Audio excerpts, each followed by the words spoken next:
Hello guys, my name is Isaque Ribeiro and I am the son of the Pastor Sandra Ribeiro, and today in this Proclamation of the Nations we are going to deepen our knowledge about the last lives that we made on the YouTube, and we're going to talk about the words in the Greek Christos and also the other words Agathos and Agathosune, when Agathos is the root of the word and Agathosune is the fruit.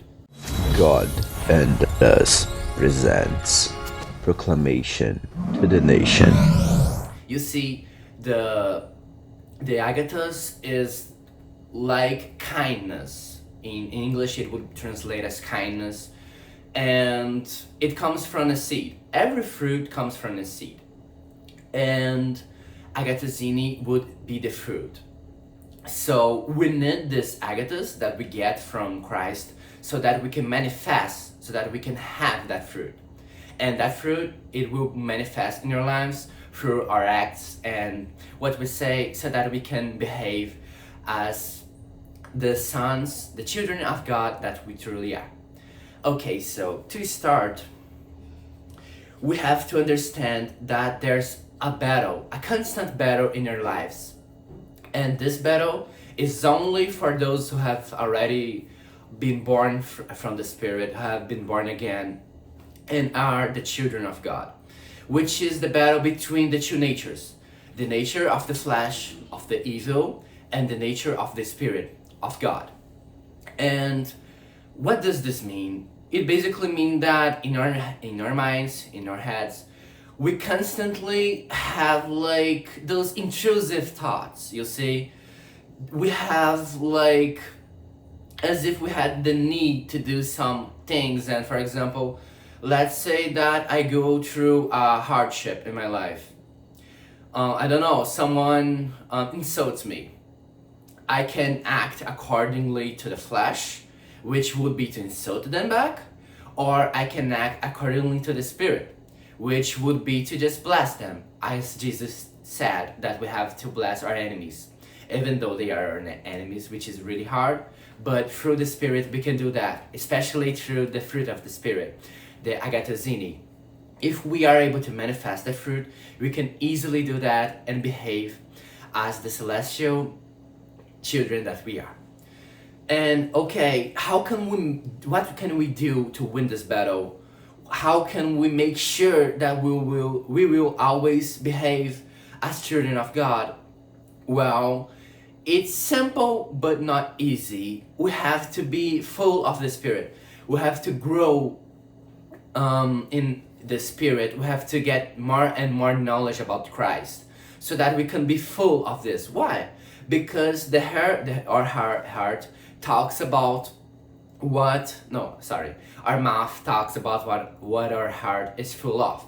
So if our heart is full of the things of the flesh, we of course are going to say and behave as the flesh wants us to do, as the nature of the flesh. But if our heart is full of the things from the Spirit, we're going to behave as the children of God, and we are going to be able to manifest that fruit of the Spirit. Well, and here is where the fruit of the Spirit, the Agathosune, that is the gentleness, enters and comes in and makes all the difference. It is when we are able to show the other face of the coin. You see, when someone insults us and we insult them back, we are showing them exactly the same face, the flesh, the nature of the flesh. But when they insult us and we show the other face of the coin, we show the Spirit, the face of the Spirit, and we bless them, we are acting accordingly to the gentleness, so that we can forgive them, and that we can act accordingly to the Spirit and show them that we're not just any person. We're not someone who acts accordingly to the flesh, but we are children of God that act accordingly to what Jesus wants us to do. And this way we can, through our efforts and through this act, we can get more and more and accumulate riches for our eternity when we live in our second lives, when we are together with God. And to talk about this, to make this more simple and more understandable, we can talk about the parable when Jesus talked about the rich and the Lazarus. The rich is someone who lives in this life, in this world, in this life, who already has everything that they need. So they don't need God's help. I mean, if they already have everything, why would they need anything from God? They don't need. They can just live their lives with their riches and, I don't know, enjoy it.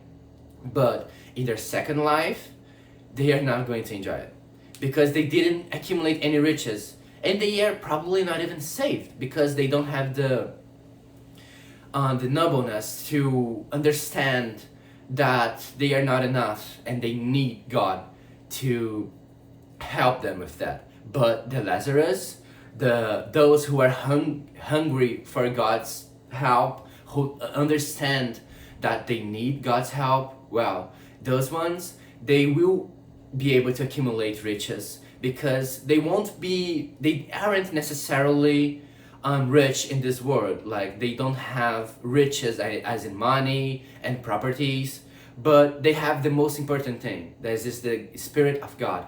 And through this Spirit, they can act accordingly to God's nature and accumulate God's riches so that they can enjoy these riches in their second life when they are together with God. And well, guys, this is everything, and I thank you for your attention. Bye bye.